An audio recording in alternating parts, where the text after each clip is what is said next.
Introduction. The Gilded Age earned its name because the economic growth and prosperity that was created by the Industrial Revolution masked political corruption, abject poverty, and many abuses. Blacks, women, Native Americans, and immigrants were subjected to pervasive social and/or rights abuses. Industrial, farm, and child laborers were subjected to low wages and long hours, as well as poor and unsafe working conditions. These abuses sparked the rise of unions. While living standards generally improved during the Industrial Revolution, too many Americans subsisted in poverty, and most lived in urban tenements or rural cabins. Politics was marked by pervasive corruption, mediocre leadership, privilege, and indifference to addressing the problems and abuses that most Americans faced. Simultaneous with all of the above issues, entrepreneurship, free enterprise, and philanthropy thrived. Social and rights abuses. Social and rights abuses were pervasive throughout the Gilded Age. Blacks had won their freedom and the right to vote, but they had lost their jobs and their homes.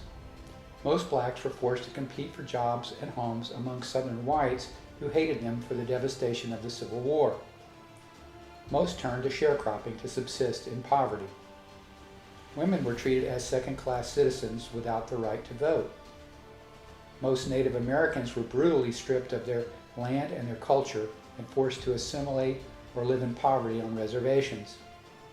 Immigrants were often viewed as unwelcome competitors for jobs and subjected to harsh discrimination. The federal government did little to address these abuses. Labor. The overwhelming majority of Americans in the Gilded Age were industrial, farm, ranch, or child laborers who worked long hours and often poor conditions to earn enough money to subsist at or near the poverty level. In the North, the economy was growing rapidly with industrialization that drove urbanization and provided better jobs than farming for many people. However, most Northerners still worked long hours for low wages in factories or on family farms.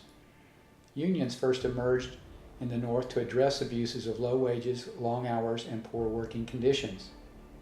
In the South, the economy was poor and industrialization was suppressed by the government, so farming dominated. Most blacks and whites worked long days as sharecroppers to earn a subsistence living in the stagnant economy. In the West, life on the frontier was harsh, but it could be rewarding because the land was free under the Homestead Act and the cattle and mining industries flourished. Immigration. Millions of immigrants from Europe and to a lesser extent China poured into America during the Gilded Age. This influx can be attributed to the following. Higher wages. Wages, especially for skilled workers, were much higher in America than in Europe or China. Economic growth and opportunity were much greater in the USA than most other countries. The Homestead Act of 1862 offered 160 acres in the Great Plains for free to immigrants and Americans who had not taken up arms against the Union. Immigration issues. Immigrants were often not welcome because they were seen as competitors for good jobs and land.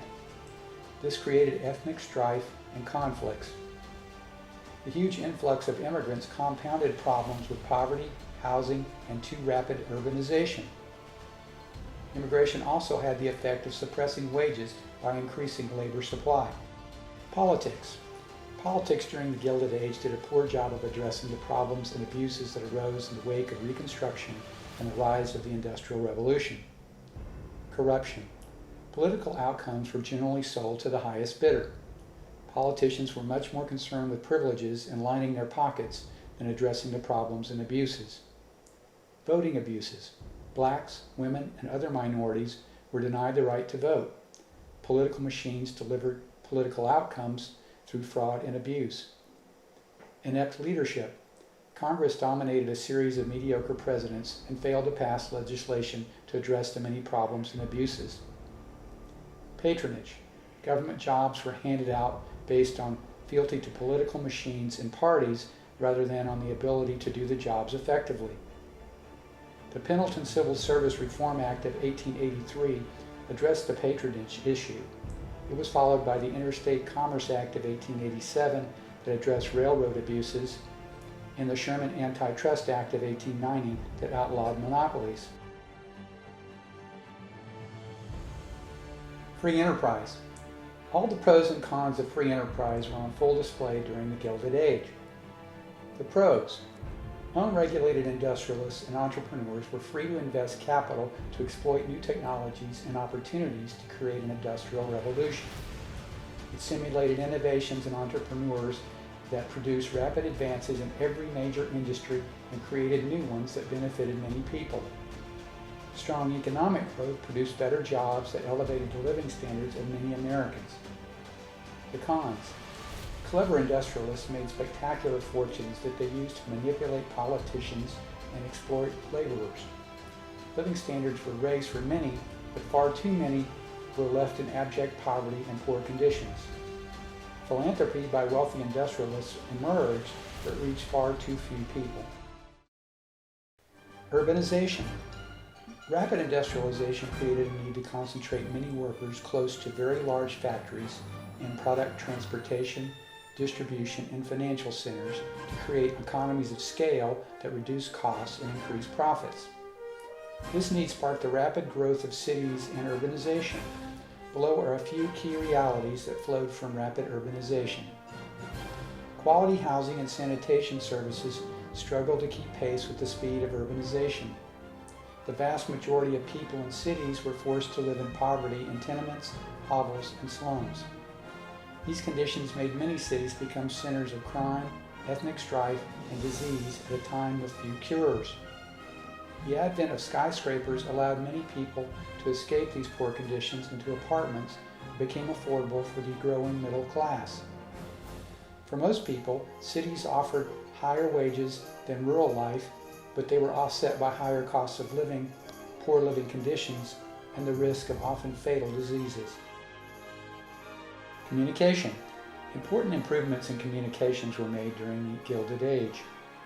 Telegraph printers were invented in the 1870s that allowed the printing of words from telegraphic signals.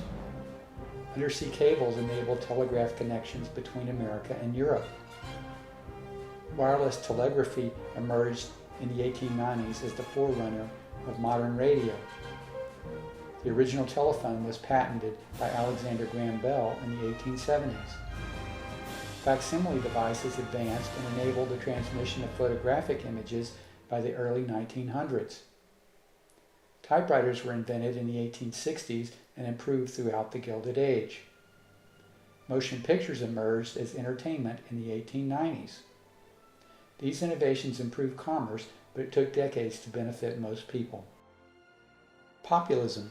Most Americans in the Gilded Age welcomed the Industrial Revolution, but many of them were resentful of the huge wealth accumulations of the industrialists versus their difficult lives and often poor conditions.